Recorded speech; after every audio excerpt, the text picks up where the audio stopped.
नमस्कार दोस्तों, India strike channel पर आपका स्वागत है।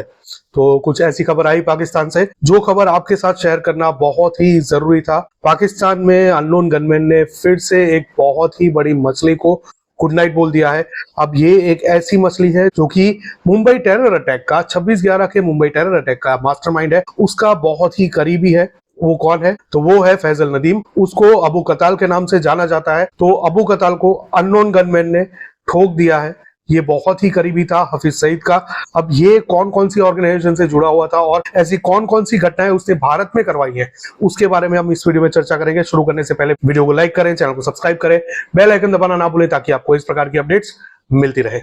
तो आइए शुरू करते हैं। तो बात करें अगर फैजल नदीम की, तो फैजल नदीम हाफिज सईद जो कि भारत का मोस्ट वांटेड आतंकवादी है और लश्कर तोयबा का फाउंडर है, उसका बहुत ही करीबी है। उसका इनफैक्ट नेफ्यू है और वो कॉन्स्टेंटली भारत के खिलाफ आतंकवादी गतिविधियों में लिप्त था। उसके ही डायरेक्शन पर भारत में जम्मू कश्मीर में आतंकवादी गतिविधियां ज्यादातर होती थी और उसका चार्जशीट में नाम भी फाइल किया गया है एनआईए के द्वारा, यानी कि भारत की नेशनल इन्वेस्टिगेटिव एजेंसी के द्वारा। अब इसके पहले अगर बात करें फैजल नदीम के बैकग्राउंड की, तो फैजल नदीम जैसे कि हमने कहा हाफिज सईद का नेफ्यू है और वो एलईटी यानी कि लश्कर तोयबा का सीनियर कमांडर है। साथ ही में उसने 2002 से कुछ समय भारत में भी गुजारा था, खास करके पूंछ राजौरी और उसके आसपास के इलाकों में, जिस समय भी उसने काफी सारी आतंकवादी गतिविधियां की थी और यहाँ पर एक अपना ही नेटवर्क डेवलप किया हुआ था। उसके बाद वो वापस पाकिस्तान चला गया था और वो कॉन्स्टेंटली हाफिज सईद के साथ दिखाई पड़ रहा था अलग अलग इवेंट्स में। तो वो हाफिज सईद का इसी प्रकार से बहुत ही करीबी था और जो भी गतिविधियां करवाई जा रही थी वो डायरेक्टली हाफिज सईद और उसके थ्रू प्लान करके करवाई जा रही हो, इस प्रकार का भी हम लोग कह सकते हैं।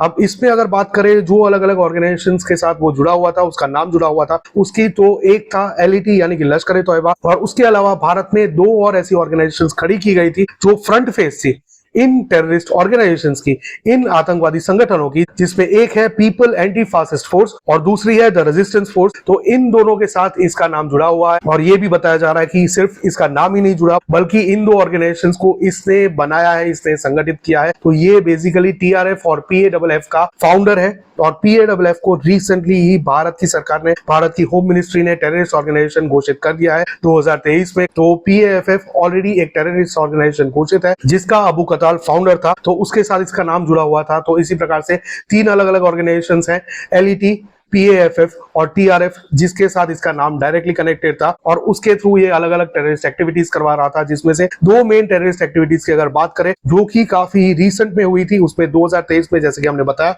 दंगरी में एक अटैक हुआ था जिसमें 7 लोगों की जान गई थी। उसमें बच्चे भी शामिल थे, बच्चों की भी जान गई थी, सिविलियंस थे भारत के, उन लोगों की जान लेने में ये आतंकवादी शामिल थे और उसको मास्टरमाइंड किया गया था इसी अबू कताल के द्वारा। इसके अलावा पिछले साल जून में एक टेररिस्ट अटैक हुआ था जिसमें श्रद्धालुओं से भरी हुई बस एक शिवखोड़ी से जा रही थी, उसके ऊपर अटैक हुआ था जो काफी ही चर्चा में रहा था, जो कि नरेंद्र मोदी जी के शपथ लेने के दिन ही हुआ था, जिसमें 9 लोगों की जान गई थी और तकरीबन 41 लोग घायल हो गए थे, जख्मी हो गए थे। तो उसमें भी इसी को मास्टरमाइंड बताया जाता है, इसी का बड़ा हाथ बताया जाता है कि उसको भी इसी ने मास्टरमाइंड किया था और एग्जीक्यूट करवाया था अपने आतंकवादियों को भेजकर। तो इसी प्रकार से राजौरी में जो डंगरी में अटैक हुआ 2023 में और रिसेंट में पिछले साल जो 2024 में रियासी अटैक हुआ श्रद्धालुओं के ऊपर, उसमें भी इसी का बड़ा हाथ बताया जाता है। तो उसी के चलते इसी साल 2025 में फरवरी में एनआईए ने चार्जशीट फाइल की थी और उसमें 3 लोगों का नाम लिया गया था, जिसमें से एक ये था अबू कताल।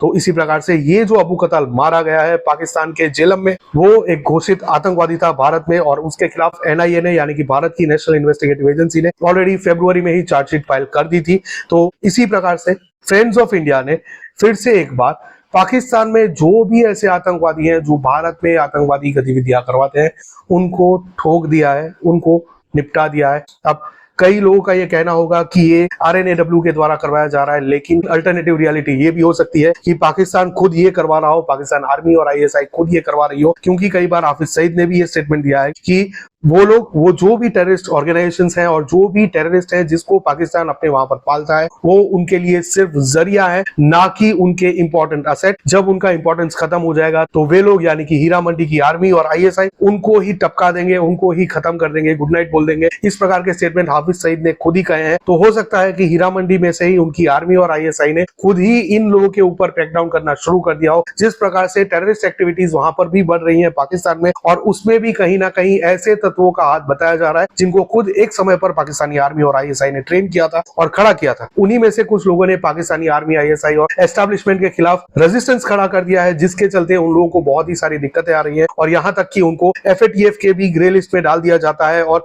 अलग अलग जगहों पर उनका नाम एज अ टेररिस्ट कंट्री आता है। तो उसी के चलते वो लोग भी खुद ही क्रैकडाउन करवा रहे हो, इस प्रकार की भी संभावनाएं दिखाई पड़ रही है। लेकिन कहीं ना कहीं इसमें रॉ का हाथ हो, ये बात स्पष्ट होकर नहीं आ रही है। लेकिन संभव है कि RNAW भी बिहाइंड द सीन रहकर ऐसी कुछ एक्टिविटीज करवा रही है। बहुत ही रिसेंटली हमने अपने एक पर्सनल कन्वर्सेशन में ये कहा था कि जैसे ही ये BLA का अटैक हुआ और ट्रेन हाईजैक हुई, उसके बाद संभव है कि बहुत ही जल्द भारत के फेवर में भी कुछ एक्टिविटी पाकिस्तान में हो सकती है, और वो हुई भी। तो आने वाले समय में जैसे जैसे ऐसा कुछ भी होगा, हम वो जो अपने अनुमान है वो आपके साथ भी शेयर करेंगे। तो ये है पूरी खबर और ये है डिटेल्स फैजल नदीम के बारे में, AKA अबू कताल के बारे में, जो कि एक खूंखार टेररिस्ट था जिसको अननोन गनमैन ने पाकिस्तान में गुड नाइट बोल दिया है। आपको ये खबर कैसी लगी, हमारे साथ कमेंट में जरूर साझा करें। आप क्या सोचते हैं, ये जो अननोन गनमैन के द्वारा अटैक्स किए जा रहे हैं और ये जो भारत के दुश्मन हैं उनको खत्म किया जा रहा है एक एक करके, उसके बारे में आपका क्या कहना है? क्या भारत उसमें कहीं ना कहीं संलिप्त है? ये भी हमारे साथ कमेंट में जरूर साझा करें। साथ ही में ऐसी खबरें लाने के लिए मेहनत लगती है, समय लगता है, पैसा लगता है, तो एक लाइक करके सफल जरूर करें। अगर आपको ये खबर पसंद आती है तो चैनल को सब्सक्राइब करके बेल आइकन दबाना ना भूलें, ताकि आपको इस प्रकार की अपडेट्स रेगुलरली मिलती रहे। QR कोड दिया है तो कॉन्स्टेंटली प्रोत्साहित करना ना भूलें, क्योंकि ये चैनल आप ही के सपोर्ट से चलता है। तो सपोर्ट करके प्रोत्साहित करना ना भूलें। मिलेंगे अगली खबर में, तब तक के लिए जय हिंद, हर हर महादेव।